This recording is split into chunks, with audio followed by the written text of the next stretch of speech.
Comfort their loved ones at this time and touch them with your loving grace. Please bless those who have been injured and grant them care. Please comfort the witnesses to this tragedy. Thank you for the efforts of all first responders, healthcare professionals, and citizens who responded and assisted the many victims. We ask for healing in this land and an end to the violence that seems to be all around us. Let us take strength from your eternal promise that you will never leave us nor forsake us. We ask this all with great humility and confidence in your most powerful name. Amen. Thank you, Chaplain Papa Cristo and Chaplain Chris Marine. Chief Dan Thompson. I'm just going to recap and provide an update. At 4:39 p.m. on Sunday, November 21st, 2021, a lone subject intentionally drove his maroon SUV through barricades into a crowd of people that was celebrating the Waukesha Christmas parade, which resulted in killing 5 individuals and injuring 48 additional individuals. I just received information that 2 of the 48 are children and they're in critical condition. We have information that the suspect prior to the incident was involved in a domestic disturbance, which was just minutes prior, and the suspect left that scene just prior to our arrival to that domestic disturbance. When the suspect was driving through into the crowd, one officer did discharge his firearm and fired shots at the suspect to stop the threat, but due to the amount of people, had to stop and fire did not fire any other additional shots. The officer is on administrative leave as part of the department protocol. No one was injured as a result of the officer firing his discharging his firearm. The subject was taken into custody a short distance from the scene, and we are confident he acted alone. There is no evidence that this is a terrorist incident. Due to the wind yesterday, there was a power outage downtown Waukesha to further complicate our emergency response. I want to identify the victims that we know of at this time.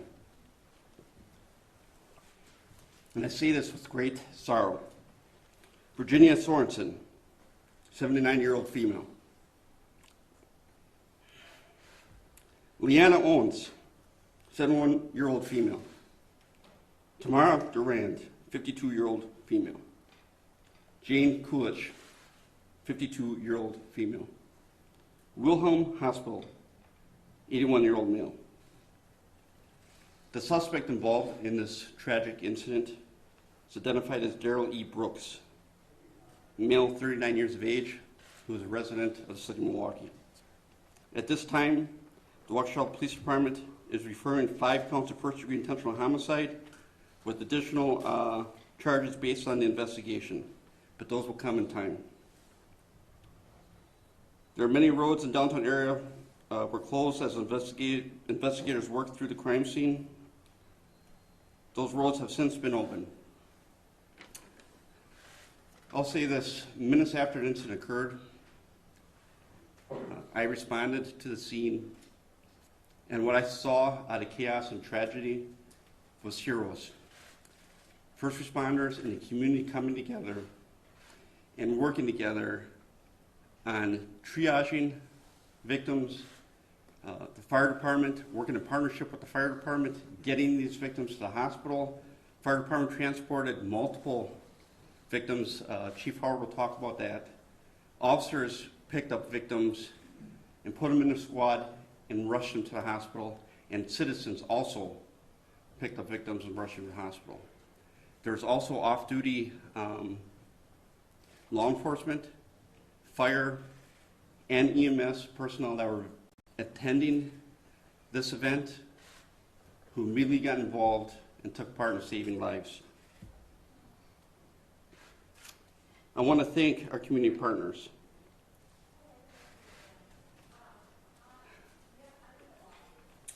I want to dispel some rumors. There's no pursuit that led up to this incident. This is not a terrorist event. I want to thank our first responder partners. It is a long list, and we apologize if I forgot anyone. Waukesha Fire Department. No words can express the partnership that we have with the Waukesha Fire Department, how we work together as one in this incident. MABUS, Mutual Aid Box Alarm System, Chief Howard will talk about that. The Suburban Mutual Aid Response Team, which we call SMART, responded, which it includes dozens of local law enforcement agencies, FBI, ATF, the state Division of Criminal Investigations, School District of Waukesha, the Milwaukee Police Department Fusion Center, the Wisconsin State Crime Lab, Wisconsin State Patrol. After this press conference, we'll provide a link on our website for any questions regarding witness information. If there's any additional video that a citizen might have, they can look at this link, or any family members or individuals that need to recover property.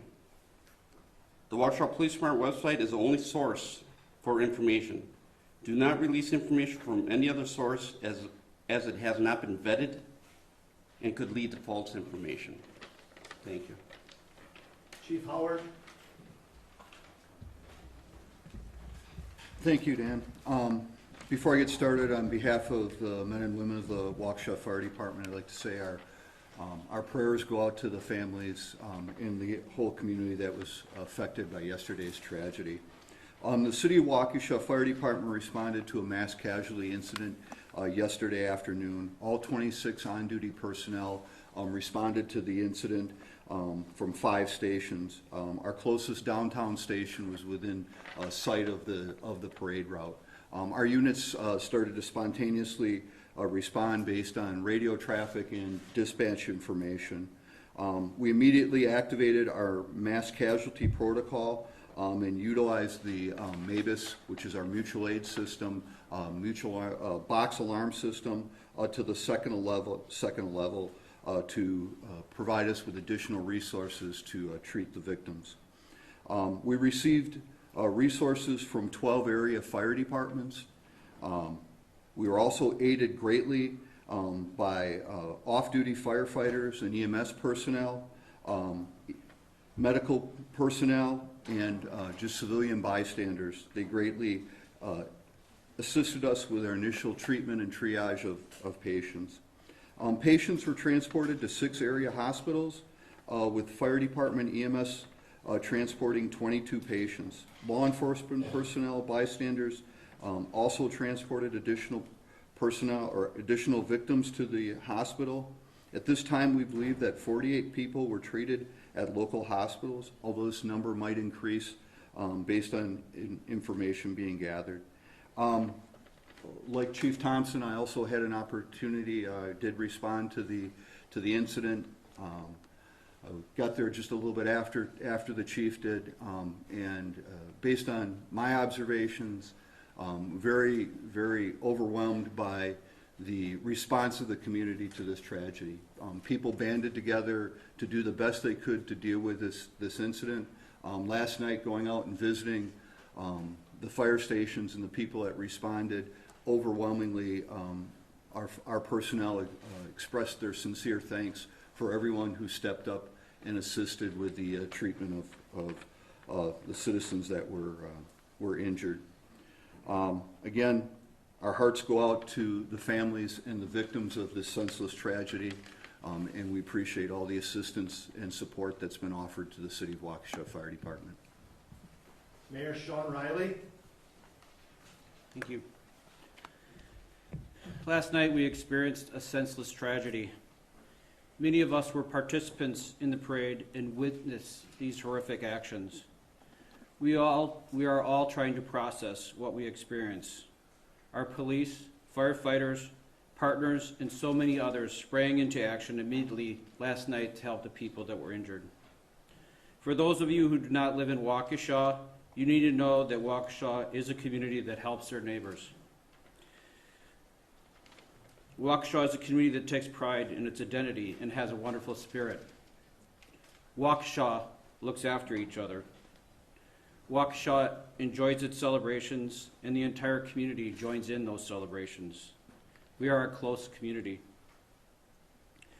Waukesha is a community where many of its residents have lived for generations. Waukesha is also the type of community where new residents tell their friends to move here because it is so special. Waukesha has held what can be described as a Norman Rockwell type of Christmas parade for almost 6 decades. Last night, our wonderful Waukesha parade became the scene of a horrific tragedy. Last night, that parade became a nightmare. Last night, many were severely injured. Last night, lives were lost during the middle of what should have been a celebration. Last night, many were severely injured, lost their lives, and all who were there were traumatized. We experienced a horrific tragedy. We have so much healing that needs to occur. Waukesha, though, will not be defined by the horrific events of last night. We are a community that will come together. We will help those who experience the loss of a loved one or were injured. We will work together to bring healing. The healing needs to begin now. With that in mind, I share the following. Our prayer vigil will be held tonight at 5 p.m. at Cutler Park. The Waukesha Public Library, which is immediately adjacent to it, will be closing at 4 p.m. so the public can utilize that parking lot. The downtown South Street parking ramp, which is also immediately near it, will also be open for free parking. We know that members of the community want to help out and help the victims. The Waukesha County Community Foundation and United Way of Greater Milwaukee and Waukesha County have joined together to create the United for Waukesha Community Fund. This fund will support the needs of the families impacted, and there will be a website on our page that will tell you how to access that fund. Many people witnessed traumatic events last evening. If you need to talk to someone, you can call or text 800-985-5990 to be connected to a trained caring counselor, and they are available 24/7. That number will also be on our website. Please only call 911 for true emergencies.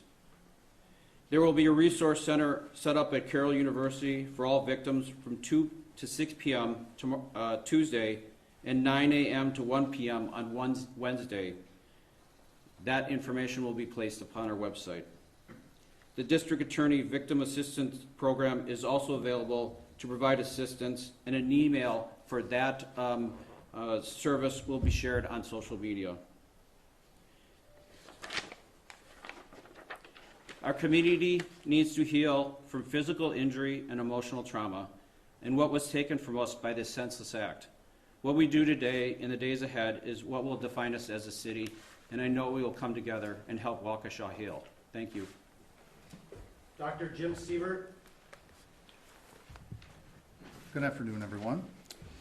I'm deeply saddened by yesterday's events and the tremendous impact they are having on both our school community and the larger Waukesha community. I want to begin by thanking our partners at the city and the police and fire departments for their leadership and partnership. We are focused on our kids, our staff, and our families, and making resources available to them. We stand with our community and are one of the resources for support as we navigate this tragic event. The School District of Waukesha is providing internal assistance as well as resources outside of the district to support kids, staff, and families. Should families need guidance on how to address trauma with your children, please do not hesitate to reach out to the student services staff at your child's school. We are actively dispatching additional support to our schools for staff and students. Your school administration and student services team can connect you with our crisis counseling staff in a very timely manner. School psychologists, social workers, school counselors, and community mental health providers are available and trained to support children and families in crisis today and into the future. I also want to thank our surrounding school districts, Waukesha County, our local healthcare partners, the Department of Public Instruction, and the Governor's Office for their support of the School District of Waukesha during this time. We also provided meals today from noon to 1 p.m. across the district, and we will do the same tomorrow at the following sites via their main entrance: Butler, Horning, and Les Paul Middle Schools, as well as North, South, and West High Schools.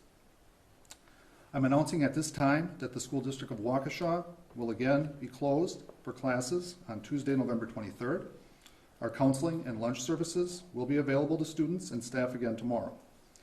The district will resume classes after the Thanksgiving holiday per our school calendar on Monday, November 29th. We ask that you respect the privacy of our students, staff, and families, and that you do not try to interview students, staff, or families at our school sites. Further information and any additional updates will continue to be available on our district website, and I am deeply sorry that we are here today, and we look forward to healing both as a school community and a larger Waukesha community. Alan Johnson. Good afternoon. I am Vice President of Critical Care and Specialty Services for Pro Healthcare. In my role, I work closely with our emergency departments, our critical care units, and our mass casualty incident command process. I'd like to start by expressing my sympathies and those of everyone at Pro Healthcare for the victims and their families. This was truly a tragedy for our entire community. I'd like to thank all of the first responders and the others who came together to do what was required last night. All involved did outstanding work. Among the 48 victims of the parade tragedy who were transported to area hospitals, 29 arrived at Waukesha Memorial Hospital. The hospital is just blocks away from the parade route, and victims started arriving very quickly after the incident. In fact, many of Pro Healthcare's staff were attending the parade, witnessed this tragedy, and provided immediate first aid to victims. There were many children among the victims brought to Waukesha Memorial. After initial assessment, stabilization, and treatment, we transferred 11 of those to Children's of Wisconsin. 4 victims were admitted to Waukesha Memorial. They are all currently stable, and many of them will likely discharge from the hospital today. Those patients admitted included both children and adults. 12 people were treated in our emergency department and released. 1 patient presented to us and left without being seen.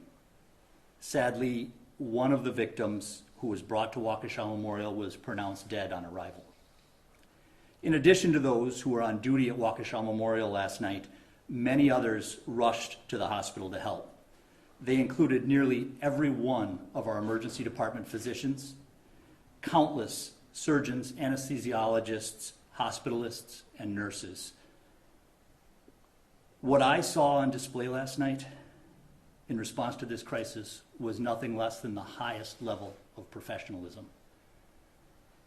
Our coordination with local fire and local EMS worked flawlessly in the face of this incident. And on behalf of Pro Healthcare, I want to thank everybody for participating. Thank you. At this time, we'll open it up for a few questions, but be mindful. Nick, I'll start with you from Channel 12. Be mindful that we're going to be limited in scope with the information that we can be released at this time due to maintaining the integrity of the investigation, moreover to the judicial process. We want to be transparent, but we're also mindful that we're not going to compromise in any aspect of this investigation. We're dealing with 5 counts of intentional first-degree homicide here. Please be mindful of those when you ask your questions. Nick. What can you tell us about the arrest? Where was he located? Was there an incident there? Was he injured? Did he say anything about what led up to this and what happened and why he kept going? There's about 5 questions in that one question, so I'm going to do my best to try to answer that. We can tell you that the investigation does not indicate that there's any type of domestic or national type of terrorism. We can tell you that there was some type of disturbance that we suspect was between the suspect and another individuals at a different location just prior to the incident. Shortly after this tragedy occurred, officers immediately identified the suspect vehicle, and shortly after that, they apprehended the suspect. The suspect had no injuries. And then after he was detained, he was taken into custody. Can you say anything about why he didn't? That's still ongoing. And this is a fluid investigation. What we do not want to do is jeopardize the integrity of this investigation at any point. Right now, our focus, the Waukesha Police Department's focus, the City of Waukesha's focus is the families, the victim, and due process, right? Because that's important. Brett Lemoy, Yeah, Chief, can you just elaborate? is this for the chief? for the- Okay, go ahead. Can you just elaborate on that domestic situation? We understand that there may have been a knife involved, and did Brooks know someone in the parade? So we have no information that Brooks knew anybody in the parade. But I will say this. We weren't able even to respond to that domestic call before it actually, so we couldn't even investigate it. So was there initial complaint of a knife being involved? Yes. Do we know if there actually was one there? We don't know, because we didn't even make it there. We ended up immediately responding to the crisis. 58, who's this for, 58? A chief, or? There's been a lot of confusion about just how this person got through the parade. I guess questions about barricades and that kind of thing. Is there anything that's come up in your investigation that you can speak to about why that would be, how he actually got through and managed to get into this crowd? I'll tell you this, we actually had a squad and barricades up, and he drove right through the barricades and the officers. When the officer tried to engage and stop the threat, he still continued through the crowd. Chief, what was the distance? We're going with Channel 4 next, be mindful of the rules. Chief, we'd really appreciate it if you could go back and spell the names of those victims you mentioned earlier, if that's possible, Chief. Just give me a moment. Thank you. All right, while we're waiting on 4, I will come back to Nikki from the Freeman. Go ahead. Who's this for?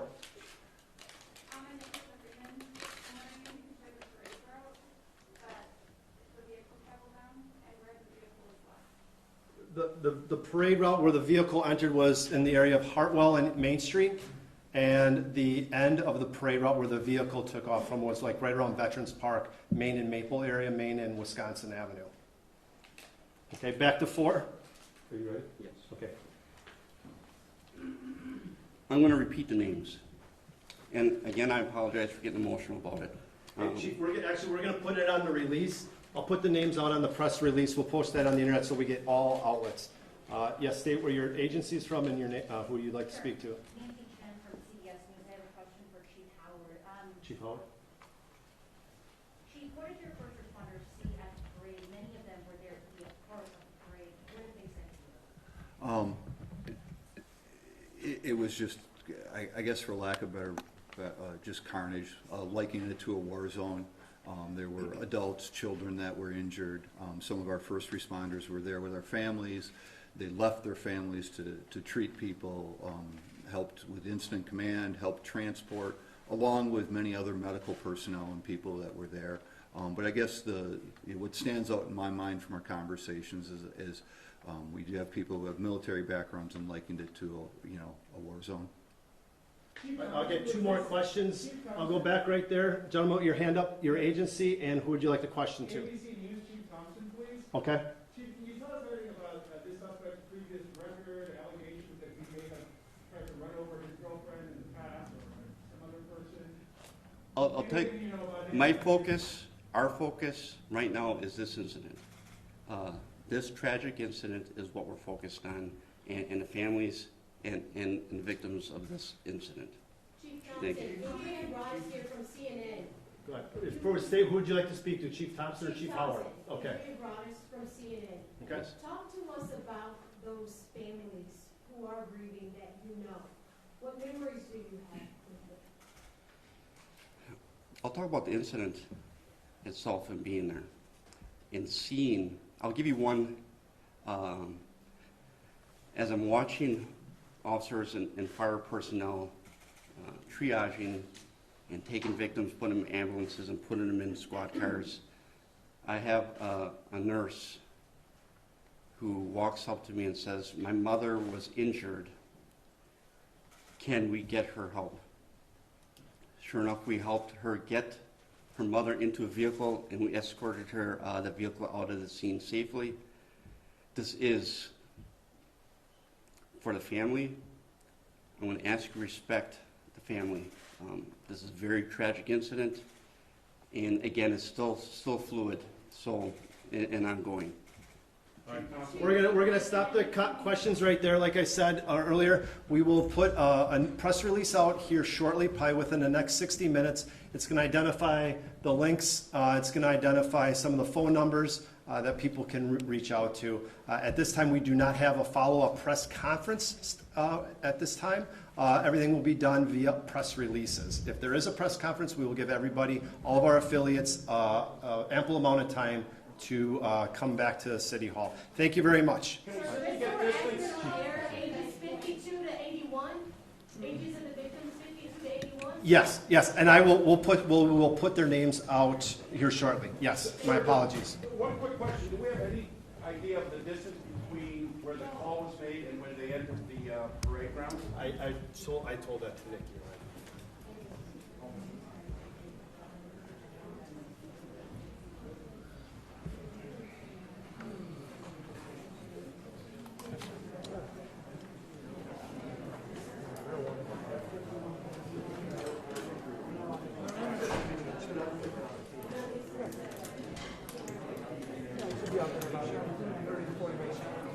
Union break game.